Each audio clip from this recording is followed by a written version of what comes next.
Continuamos, amables radioescuchas, aquí en Al Caer el Sol Radio Única 94.5. El antecedente para la entrevista, nuestro entrevistado, nuestro tema.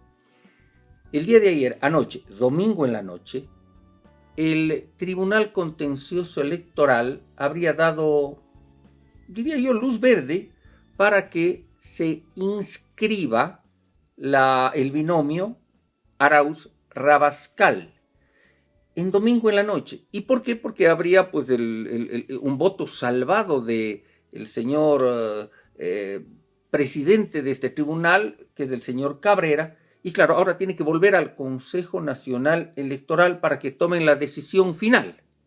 Así estaría, con lo cual podríamos decir que la papeleta se habría llenado.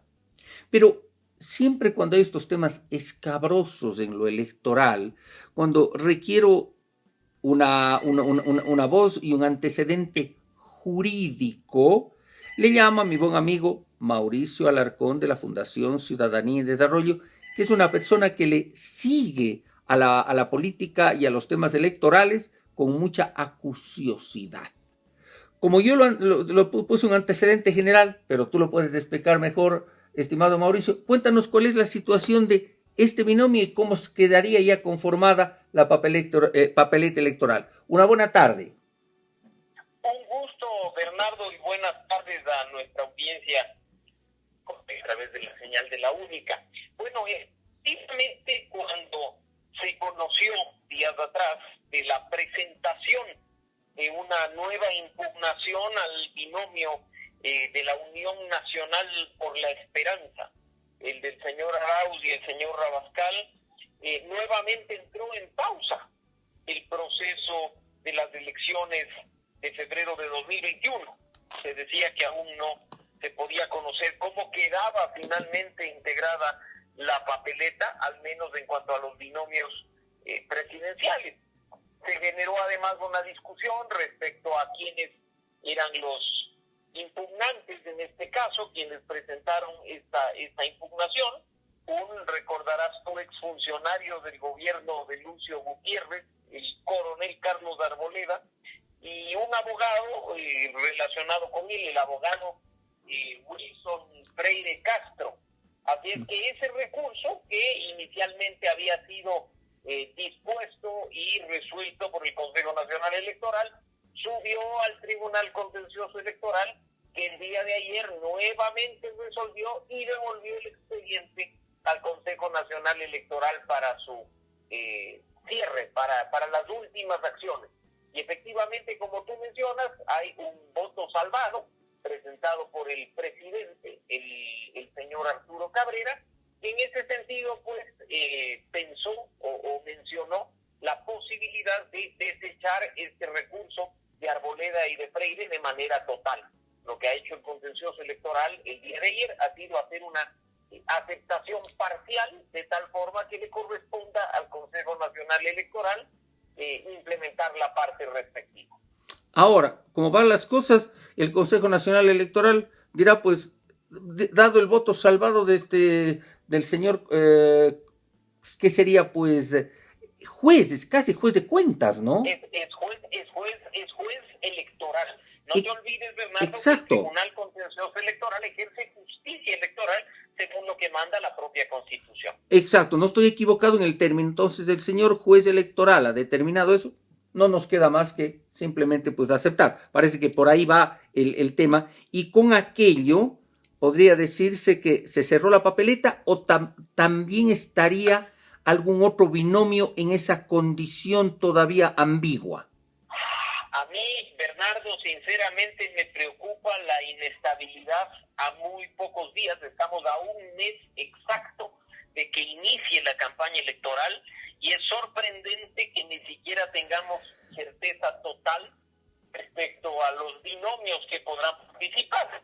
Incluso ha sido frecuente en estos días, tú quizás lo debes haber visto, que partidarios del movimiento Justicia Social y del candidato Noboa continúan protestando frente al CNE, a las instalaciones del CNE en la ciudad de Quito, para que se le permita participar a Álvaro Noboa. Así es que En definitiva, nada está dicho, ¿no? Creo que ahí hay que prestarle mucha atención a lo que pueda suceder, incluso hasta el mes de enero.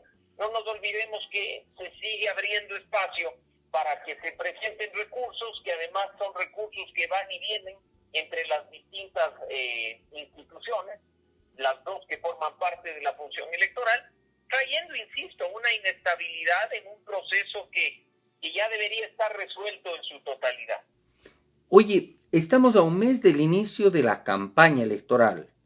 Tú dices que podrían ir recursos hasta enero, pero ¿en qué momento, cuándo se podrían, o se podrán pues mandar a elaborar las papeletas electorales, que son obviamente bastantes y las hace con toda la curiosidad la imprenta de los militares, del Instituto Geográfico Militar? Pero claro, con esta ambigüedad. ¿Y qué pasó con el candidato de Podemos, el señor Paul Carrasco? ¿Cómo mismo quedó la situación de él? Bueno, partamos de un tema no menor, que es precisamente el tiempo, que no solo se relaciona, Bernardo, a la impresión de papeletas, sino incluso a la campaña electoral. Recordemos que a través de fondos públicos que se asignan al Fondo de Promoción Electoral, es que los candidatos pueden hacer campaña a través de los medios de comunicación. Eso tiene un trabajo previo, al igual que la impresión de papeletas. Eso toma su tiempo. Ya se han calificado medios de comunicación, ya se podrá activar la posibilidad de pautar en medios en su debido momento. Entonces, el hecho de que no haya un panorama definido, no solo que afecta, insisto, la forma en la que se tienen que imprimir las papeletas electorales, sino otros detalles como el de la publicidad electoral. Así es que esta inestabilidad poco tradicional y que incluso se había ya mencionado previamente, recordarás tú, cuando se aprobó el calendario electoral, cuando se aprobaron además hace varios meses, a inicios de 2020, las reformas al Código de la Democracia, y es que decíamos, los tiempos van a resultar complicados, y aquí las consecuencias. Hay 15 binomios que están, al respecto de tu otra afirmación, que están calificados en firme, incluyendo el del Movimiento Nacional Podemos, de Paul Carrasco, quien va en binomio con Frank Vargas, y únicamente estaría, según el Consejo Nacional Electoral, calificado, pero pendiente de recursos, el binomio de la Alianza de la Unión Nacional por la Esperanza. Con eso se completarían 16 binomios, rompiendo el récord de inscritos para la presidencia de la República en los últimos 42 años de democracia.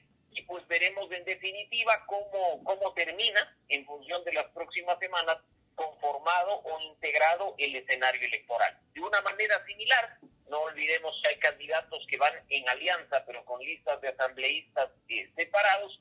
A la última información que entregó el Consejo Nacional Electoral, hay 14 listas de asambleístas nacionales calificadas y en firme. Hay 3 adicionales que se encuentran en plazo de subsanación y que serán resueltas en estos días, ¿no? O que han sido ya incluso resueltas, específicamente la de Pachacutic, la del Movimiento de Libertades Pueblo y la del Movimiento Podemos. Y a nivel nacional, una situación nuevamente similar, la de los parlamentarios andinos, que al momento tiene 14 listas calificadas en firme. Imagínate la cantidad de candidatos. Hay uno que se encuentra en plazo de inscripción, precisamente el del Movimiento Justicia Social, en función de la sentencia del Tribunal Contencioso Electoral, y por el Movimiento Podemos, una que se encuentra en plazo de subsanación. Lo que ocurre además, Bernardo, con las candidaturas en las provincias, es una situación similar.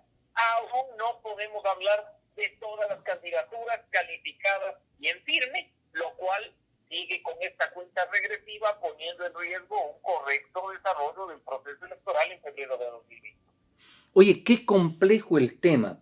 Y claro, la verdad sea dicha, los responsables directos son los consejeros, los 5 consejeros del Consejo Nacional Electoral, que sin ponerse de acuerdo, con una serie de improvisaciones y hasta claramente se ve, intereses para ciertos temas, han ido postergando y han ido haciendo las cosas de tumbo en tumbo, y a un mes de que se inicie la campaña electoral. Ahora, campaña electoral que no es que se va a iniciar, ya está iniciada, porque a fin de cuentas se ven caravanas, se ven camisetas, se ven banderas, y obviamente se les ve a los candidatos en todas las redes sociales, puesto que no están controladas las redes sociales. Lo único que falta es que la campaña pase a la parte de los medios de comunicación y se empiecen a gastar los dineros de los ecuatorianos en este fondo partidista, lo cual me parece realmente una aberración.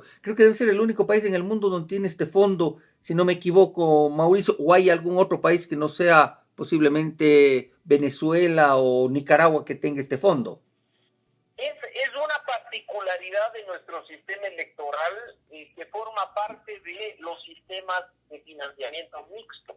El hecho de otorgar recursos públicos a las organizaciones políticas no es únicamente ecuatoriano, pero la forma en que aquí se lo hace, las particularidades, Bernardo, sí lo son. En otros países las franjas publicitarias no son de la forma en la que se les maneja acá, sino asuntos directos entre la autoridad electoral y los medios de comunicación para transmitir en una franja de 1 hora, por ejemplo, todos los spots de manera seguida para que la gente se informe sobre lo que deban presentar los candidatos. Aquí hay, como tú sabes, una relativa libertad, porque lo que se le asigna a la organización política es un monto de recursos para que a través de un sistema intermedie la contratación entre el CNE y los medios de comunicación y pueda transmitir sus mensajes. Esto sale de tu bolsillo, del mío, de nuestra audiencia, y es por ello que incluso nadie sabe cuántos recursos se van a gastar, porque el monto total, el denominado Fondo de Promoción Electoral, va en relación directa con el número de candidatos que estén en carrera. No es que se asigna un fondo fijo y que se les divide para todos, sino que se asigna un fondo fijo en función de reglas matemáticas establecidas en el Código de la Democracia para todos los candidatos por igual. Y el 7 de febrero, pregunta precisa contigo, ¿estaremos listos? ¿Estará listo todo para las elecciones? ¿Crees tú? ¿Cómo van las cosas? Ay, la inestabilidad que se presenta en este proceso electoral a quienes estamos siguiendo y monitoreándolo nos genera muchas dudas y mucha incertidumbre, Bernardo, por cuestiones tan elementales como las que ya hemos mencionado, la impresión de las papeletas a cargo del Instituto Geográfico Militar, pero no se diga por un asunto relacionado, por ejemplo, con la bioseguridad. Recordemos que la gente va a ir a votar en medio de la pandemia, donde además se tiene que tener protocolos relacionados con el distanciamiento social y la bioseguridad. Aún hay grupos políticos y aún hay organizaciones ciudadanas que insisten que podría, por ejemplo, establecerse horarios de votación, como pasó en Bolivia en el último proceso electoral, y pues no sabemos si efectivamente esto pase o no. Lo único cierto es que se mantiene la fecha de las elecciones domingo 7 de febrero de 2021 y que contra viento y marea, con máquinas de impresión funcionando 24/7, se tiene que llegar a ese día. Así está dispuesta la campaña electoral, así está organizado este último periodo de implementación del calendario electoral y pues incluso de cara a una eventual segunda vuelta en abril, con los recursos que puedan presentarse y de cara a la posesión de las autoridades en el mes de mayo, pues los tiempos simplemente en este momento están casi escritos en piedra, sin que haya una seguridad y una garantía de que todas las etapas intermedias salgan como corresponde para dar los resultados que la ciudadanía espera. Muchísimas gracias, Mauricio Alarcón, de la Fundación Ciudadanía y Desarrollo. Siempre interesantes tus conceptos. Y en estos momentos en que, claro, hay una confusión acerca de lo que está ocurriendo, siempre recurro a ti porque tú eres, como decía al principio, un acucioso seguidor de la parte política electoral y como eres abogado, tienes este respaldo legal. Te agradezco mucho por tu participación. Muchas gracias, Bernardo. Y simplemente un mensaje que creo que es importante.